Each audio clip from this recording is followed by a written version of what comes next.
अरविंद केजरीवाल ने भी भविष्यवाणी करी कि उन्होंने जो घोटाला सत्येंद्र जैन से करवाया, जो घोटाला मनीष सिसोदिया से करवाया, उनको पता था कि एक दिन पकड़ा जाएगा। आज कई स्थानों पर सीबीआई की रेड चल रही है और मैं आपको एक विश्वास के साथ ये कह सकता हूँ कि सीबीआई के पास में पर्याप्त सबूत हैं, पर्याप्त गवाह मौजूद हैं जो मनीष सिसोदिया, दिल्ली सरकार, उनके अधिकारी, उनका इस लिकर पॉलिसी स्कैम में इन्वॉल्वमेंट को साबित करते हैं और वो सब कुछ बता चुके हैं सीबीआई को। अब इस पूरी पिक्चर में बहुत सारे किरदार हैं। इस पूरी पिक्चर का जो डायरेक्टर प्रोड्यूसर है वो है अरविंद केजरीवाल। इस पूरी पिक्चर का जो मेन जो विलेन है वो है मनीष सिसोदिया। इस पूरी पिक्चर में जो छोटे छोटे और गुंडे मवाली लोग हैं वो शराब माफिया और इनके वो सारे दलाल जो इनके लिए पैसा इकट्ठा करने का काम करते थे, जिसमें एक बहुत बड़ा नाम है विजय नैयर का, जो पीछे कुछ समय देश को छोड़कर आज बताते हैं कि यूएस में है। एक इसमें बहुत बड़ा नाम है दिनेश अरोड़ा, जो साउथ दिल्ली में एक रेस्टोरेंट चलाता है और मनीष सिसोदिया रात को वहाँ पर जाते थे, वहाँ पर सारी कलेक्शन का हिसाब किताब करते थे। ये वो दिनेश अरोड़ा का और मनीष सिसोदिया का फ़ोटो है जो आज आप अगर सोशल मीडिया पर ढूंढेंगे तो आपको नहीं मिलेगा। अरविंद केजरीवाल के पास आज एक भी विभाग नहीं है। अगर वित्त विभाग, फाइनेंस जो है मिनिस्ट्री अरविंद केजरीवाल के पास होती तो आज अरविंद केजरीवाल जेल जाता। तो सत्येंद्र जैन बड़ा खुश था जब वो हेल्थ मिनिस्टर बना। उसको लगा मेरे को विभाग दे दिया, उसको पता नहीं विभाग नहीं दिया, जेल दे दिए। ऐसे ही ये मनीष सिसोदिया बड़ा खुश था कि मेरे को डिप्टी सीएम बना दिया। उसको ये नहीं पता कि सारे हस्ताक्षर उसी के होंगे, सारी फाइलों पर साइन मनीष सिसोदिया के होंगे, तो जेल कौन जाएगा जिसके साइन होंगे। तो अरविंद केजरीवाल इतना मास्टरमाइंड आदमी है कि वो कहीं साइन नहीं करता है क्योंकि कोई विभाग उसके पास नहीं है। तो जहाँ भ्रष्टाचार होगा पैसा अरविंद केजरीवाल के पास जाएगा, मगर जेल उसका मंत्री जाएगा, ताकि मैं मंत्रियों को निकाल कर कहूँगा देखिए मैं ईमानदार। जैसा अरविंद केजरीवाल जी ने आज से कुछ समय पहले, 2-3 महीना पहले एक भविष्यवाणी की थी कि अगला नंबर मनीष सिसोदिया का है। आज जैसे ही मैं सुबह उठा तो वो भविष्यवाणी साबित हो गई। ऐसी एक भविष्यवाणी अरविंद केजरीवाल ने कुछ समय पहले की थी जब उन्होंने कहा था कि सत्येंद्र जैन जेल जाने वाला है। वो वाली भविष्यवाणी भी उनकी एकदम सटीक साबित हुई। और फिर उन्होंने कहा कि मनीष सिसोदिया के ऊपर में कार्रवाई होने वाली है, रेड होने वाली है और वो जेल जाने वाला है। तो मैं अरविंद केजरीवाल जी को सबसे पहले तो इस बात की बधाई देता हूँ कि वो एक सफल मुख्यमंत्री तो साबित नहीं हो पाए, मगर एक सफल भविष्यवाणी करने वाले एस्ट्रोलॉजर वो साबित हो चुके हैं।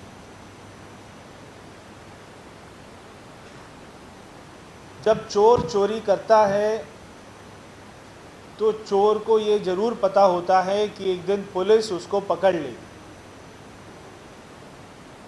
इसलिए चोर इस बात को बता सकता है कि एक दिन तो पुलिस मुझे पकड़ेगी।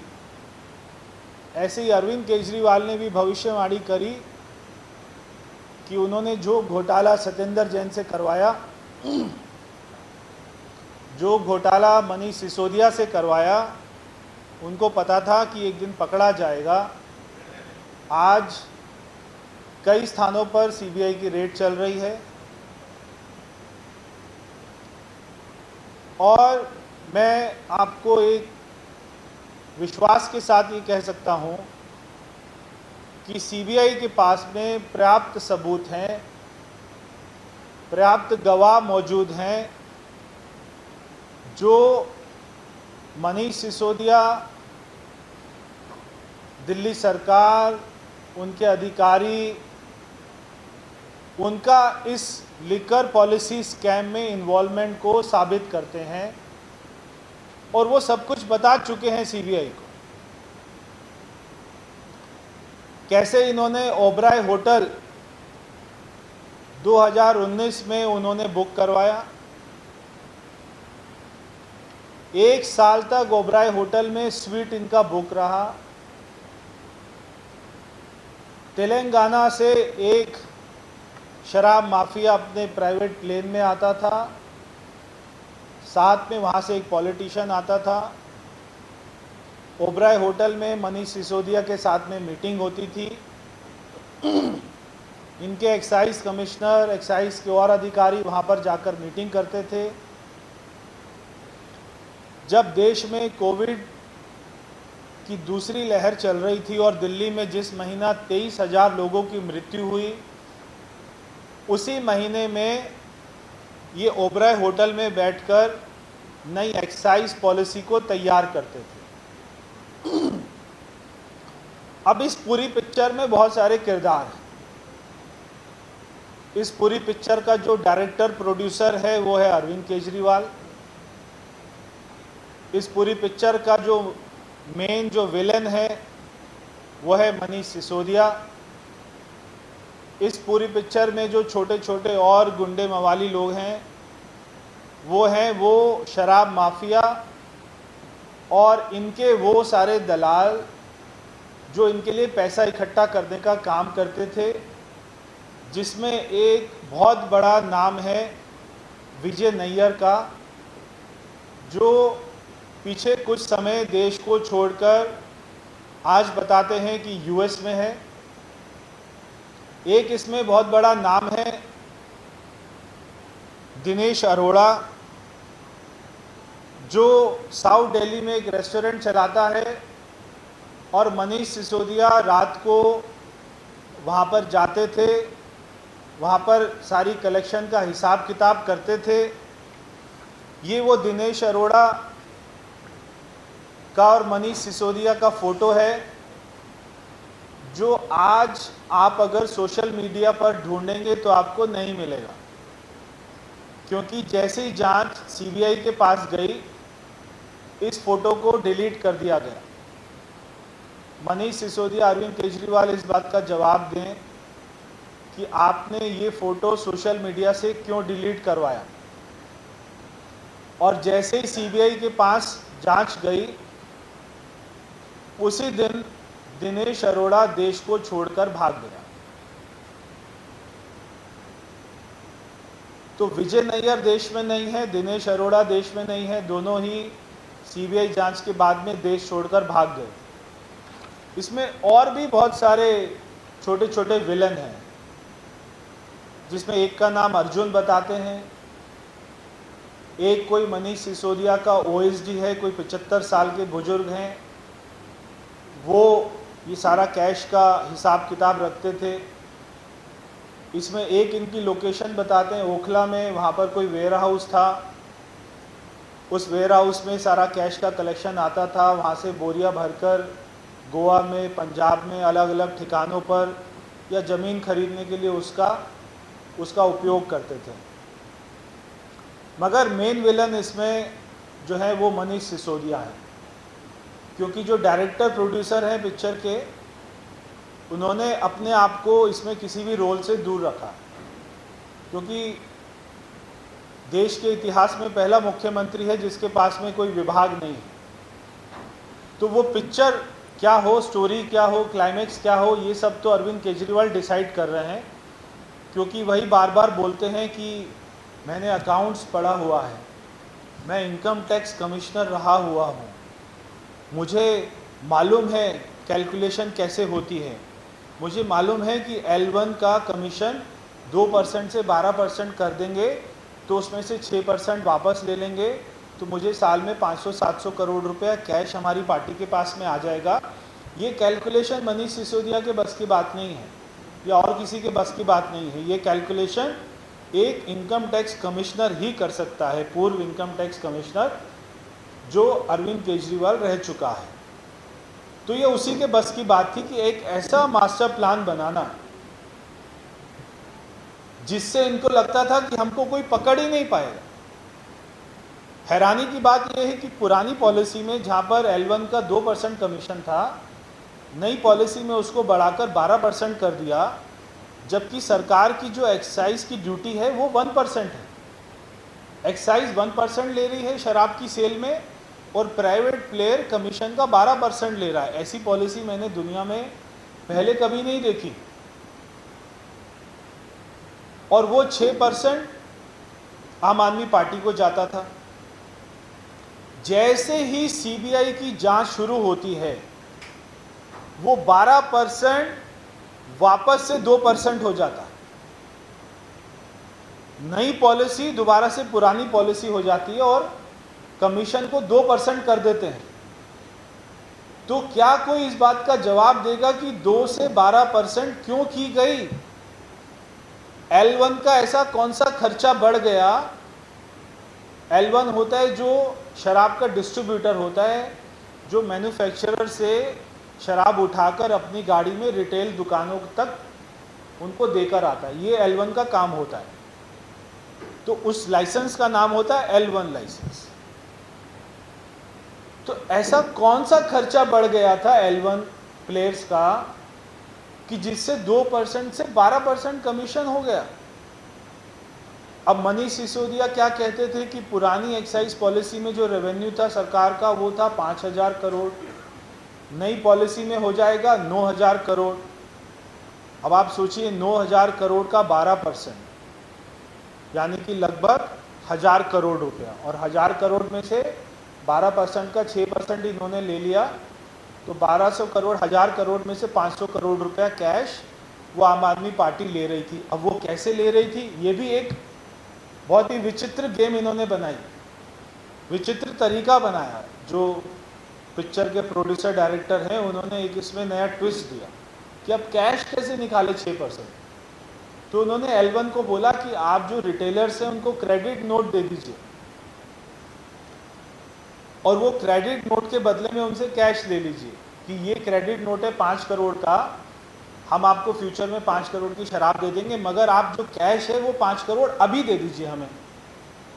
तो जो 6% का किकबैक है वो क्रेडिट नोट के माध्यम से आ रहा था।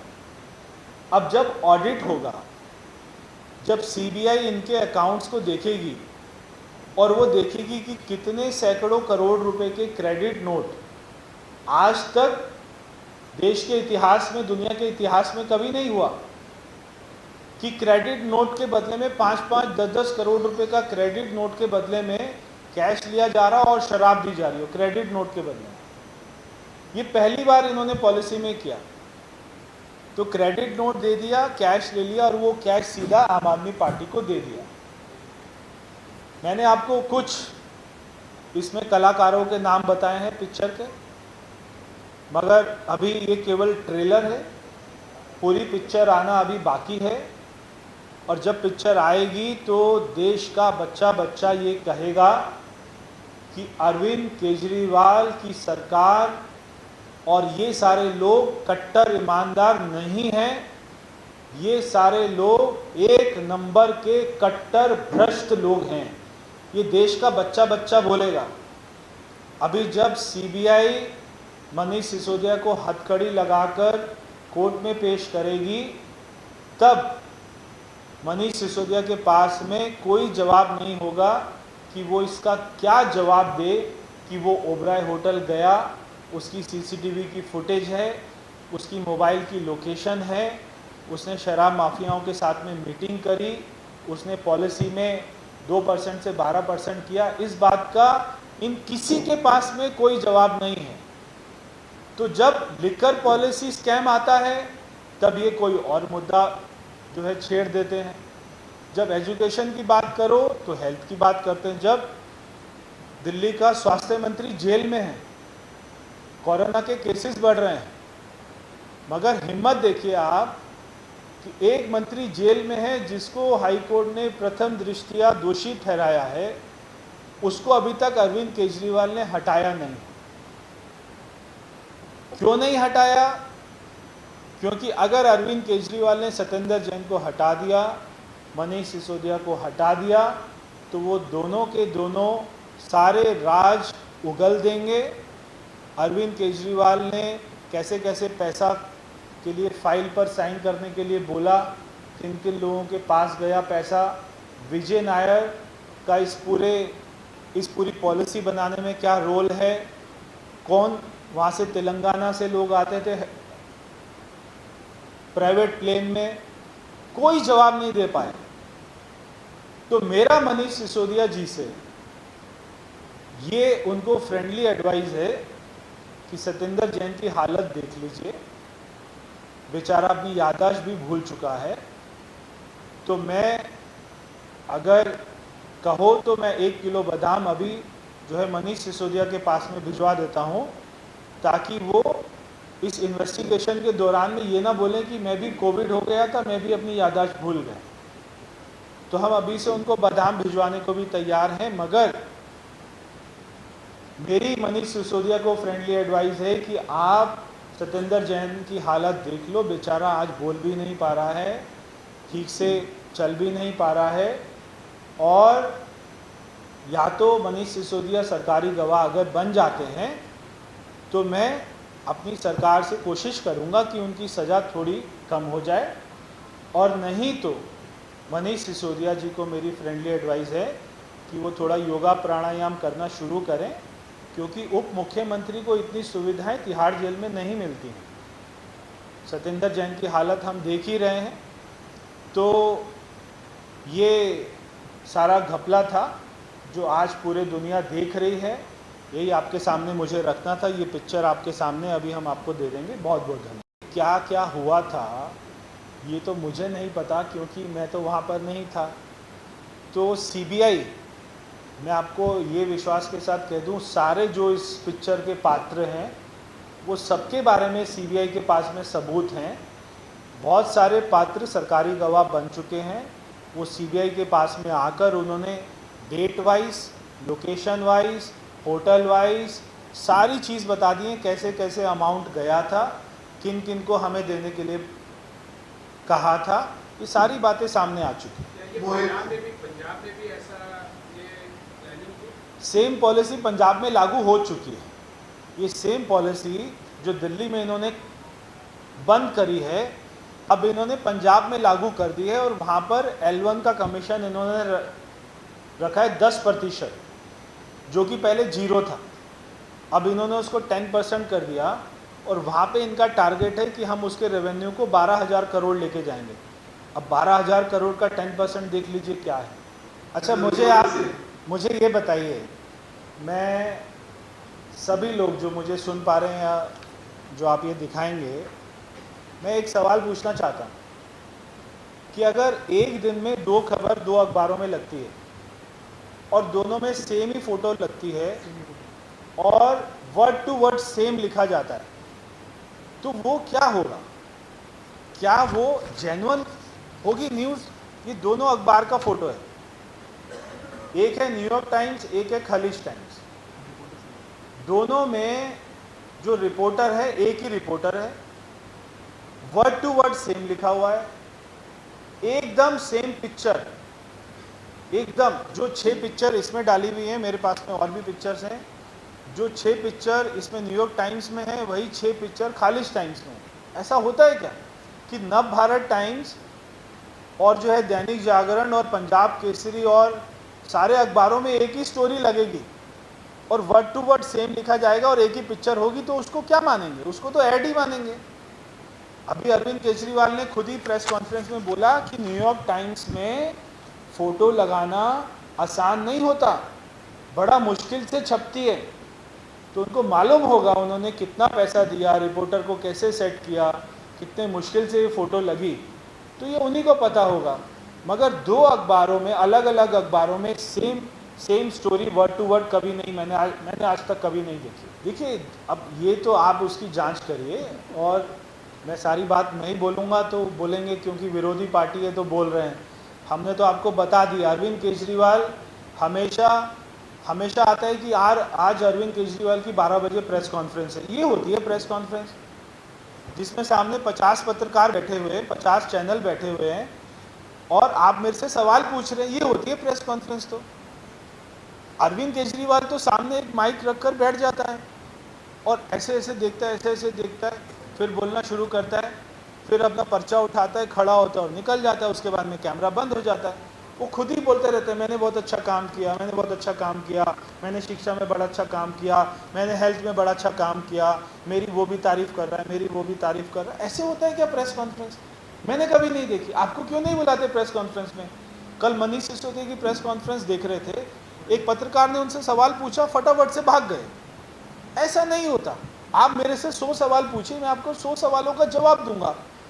अगर मेरे पास में जवाब देने के लिए कुछ है ही नहीं, तो मैं एक माइक रखूंगा, वीडियो बनाऊंगा और भेज दूंगा। आपको चलाना चलाइए, नहीं चलाना नहीं चलाइए।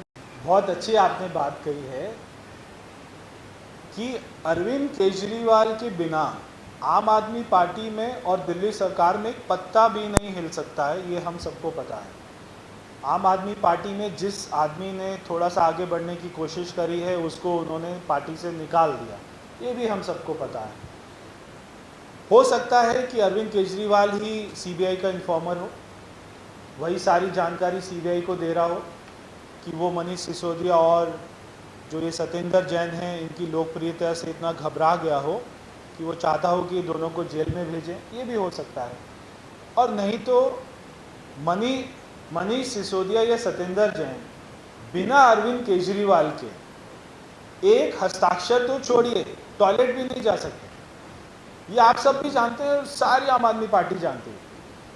तो अगर जो है सत्येंद्र जैन जेल में है 3 महीने से, मनीष सिसोदिया के ऊपर में इतना भ्रष्टाचार का आरोप है, तो अरविंद केजरीवाल कैसे बच पाएगा?